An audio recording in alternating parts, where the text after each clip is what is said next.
अब यहां पर रेंज निकालनी है सबसे पहले, तो इसका मतलब समझें कि व्हाट इज रेंज।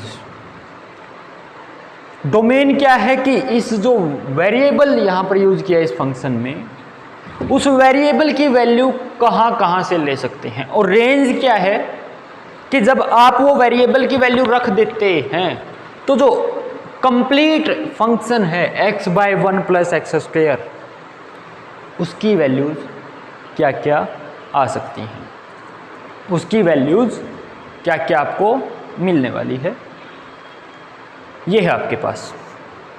ठीक है, तो यहां पर आपको क्या निकालना है कि जो कंप्लीट है x by 1 plus x square, इसकी कंप्लीट की वैल्यूज क्या क्या पॉसिबल हैं। सबसे पहले तो क्या करें, हम इसको y के बराबर मान लेते हैं, y या फिर fx कुछ भी कह सकते हैं। Let is equal to x by 1 plus x square. अगर हम इसके डोमेन की बात करें तो डोमेन का मतलब तो क्या है कि जो x है उसकी वैल्यूज क्या क्या हो सकती हैं। तो यहां पर जो x है वो कहां से होगा, वो सेट ऑफ रियल से कहीं से भी हो सकता है। क्यों हो सकता है, क्योंकि ये नॉट डिफाइंड वैल्यू कभी देगा ही नहीं, हर एक पॉइंट पे ये डिफाइन होगा। क्यों नहीं होगा नॉट डिफाइंड, नॉट डिफाइंड होने के लिए एक्स स्क्वायर प्लस 1 को क्या होना पड़ेगा, 0, यानी कि एक्स स्क्वायर को क्या होना पड़ेगा, -1, और ये तो पॉसिबल नहीं है सेट ऑफ रियल्स में, रियल नंबर्स में ये पॉसिबल है ही नहीं। अगर ये पॉसिबल है ही नहीं तो मतलब ये भी कभी नॉट डिफाइंड नहीं हो सकता, ये तो हमेशा ही डिफाइंड रहेगा। अब बात आती है कि जब आप x की कोई भी वैल्यू रख देंगे तो y की क्या क्या वैल्यूज आएंगी, तो y की क्या क्या वैल्यूज आपके पास आने वाली है, ये बात है। देखो सबसे पहले तो हमारे पास जो रेशियो है वो किस किस का है, एक वेरिएबल है, उसको डिवाइड किया गया है किससे, उसके स्क्वायर प्लस 1 से, उसके स्क्वायर प्लस 1 से।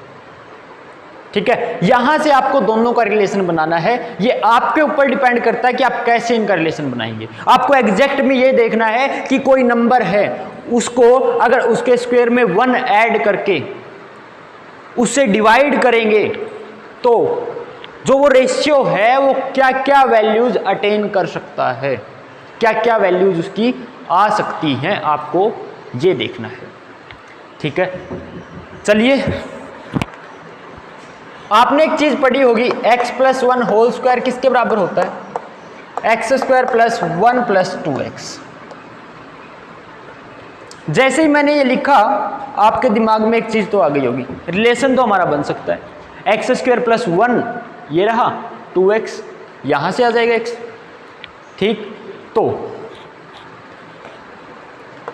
हम जानते हैं x plus 1 whole square is greater than equal to 0, ये तो हमेशा ही होगा। अगर x कोई भी रियल नंबर है तो उसमें 1 जोड़ के स्क्वायर करें, उसमें से 1 घटा के स्क्वायर करें, उसमें 1 लाख जोड़ के स्क्वायर करें, कुछ भी करें, लेकिन अगर स्क्वायर कर देंगे तो वो तो हमेशा ही 0 या 0 से ज्यादा आने वाला है, कम की तो बात होगी नहीं।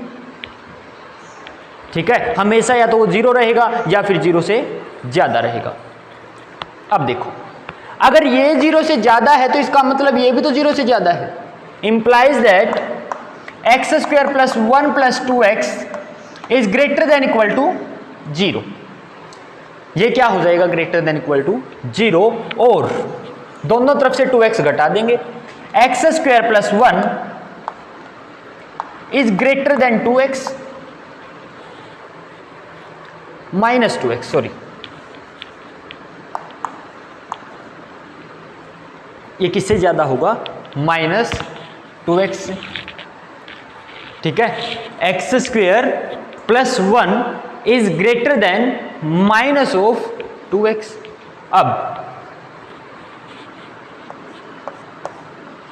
डिवाइड में कर ले, 1 divide by x square plus 1, क्योंकि हमको डिवाइड में चाहिए था ना, और इसको भी 1 से के डिवाइड में ले जाएं। और आप एक बात जानते हैं, जैसे ही आप डिवाइड में ले जाएंगे तो साइन चेंज हो जाएगा। चेंज क्यों हो जाएगा, क्योंकि जितनी ज्यादा बड़ी क्वांटिटी डिनोमिनेटर में होगी, एक्चुअल में जो कंप्लीट जो क्वांटिटी है वो उतनी ही कम होगी। जैसे 1/2 करें और 1/3 करें, एक्चुअल में 3 2 से ज्यादा है, लेकिन जब 1 के डिवाइड में ले आए तो उल्टा हो जाता है, 1/2 1/3 से ज्यादा है। तो वही चीज यहां पे क्या होगा, 1/1 plus x square is less than equal to -1/2x। ठीक है, -1/2x। अब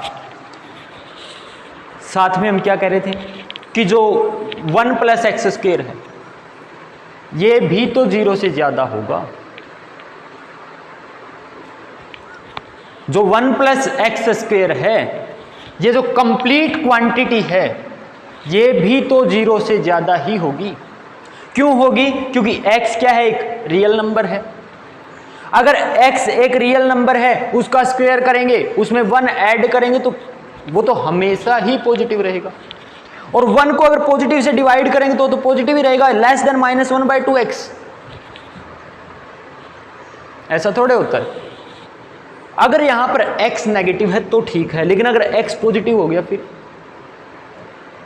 इसीलिए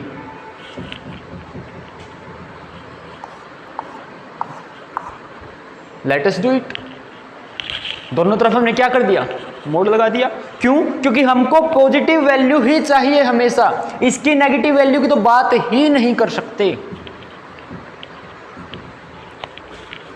अब जब हमारे पास 1/1 प्लस एक्स स्क्वायर है, वो कम है किससे, -1/2x से, तो क्या करें, हम मल्टीप्लाई कर दें किससे, जो हमें चाहिए है। 1/x स्क्वायर तो नीचे मिल गया, ऊपर क्या चाहिए है, x, तो x से मल्टीप्लाई कर देंगे। और जब मल्टीप्लाई करेंगे तो कोई फर्क ही नहीं पड़ेगा। x/1/x square is less than equal to x mod divide by -2x mod, ये लिख लेते हैं। ठीक, और इसको क्या कर लेंगे, सेपरेट कर लेंगे। सेपरेट कर लेंगे मतलब क्या, मोड ऑफ -2x, इसको लिख सकते हैं mode of -2 multiplied by mode of x। और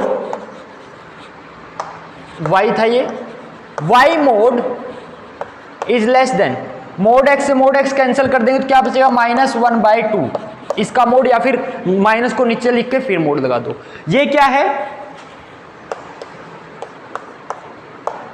नेगेटिव नंबर है। नेगेटिव का मोड क्या होता है, पॉजिटिव, एब्सोल्यूट वैल्यू फंक्शन। तो जो ये पॉजिटिव होगा तो 1/2, यानी कि y का जो मॉडुलस है, y की जो एब्सोल्यूट वैल्यू है वो 1/2 से कम है। अब y की वैल्यू जो एब्सोल्यूट वैल्यू है वो 1/2 या उससे कम, ये कब पॉसिबल है, ये कब पॉसिबल है, जब आपका y -1/2 से 1/2 के बीच में होगा, तभी ऐसा पॉसिबल है कि उसकी मोड वैल्यू 1/2 से कम या फिर बराबर हो।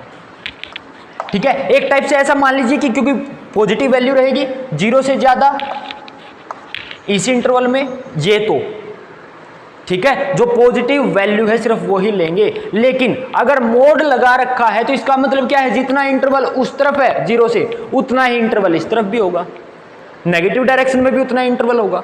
क्यों? क्योंकि हमको क्या पता है कि -y भी, इसको क्या कर सकते हैं कि y इज लेस देन 1/2 और -y इज लेस देन 1/2, यही लिख सकते हैं। यहां से अगर हम y की बात करें, दोनों तरफ नेगेटिव साइन से मल्टीप्लाई कर दो, क्या आ जाएगा, y इज ग्रेटर देन -1/2।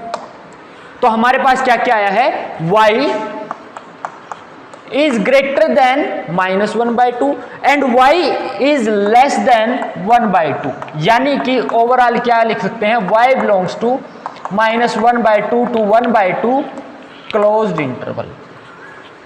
ठीक है, इस तरीके से आप इसका रेंज जो है वो निकाल सकते हैं। काफी आसान क्वेश्चन है, लेकिन आपको थोड़ा सा इसमें सोचने की जरूरत थी।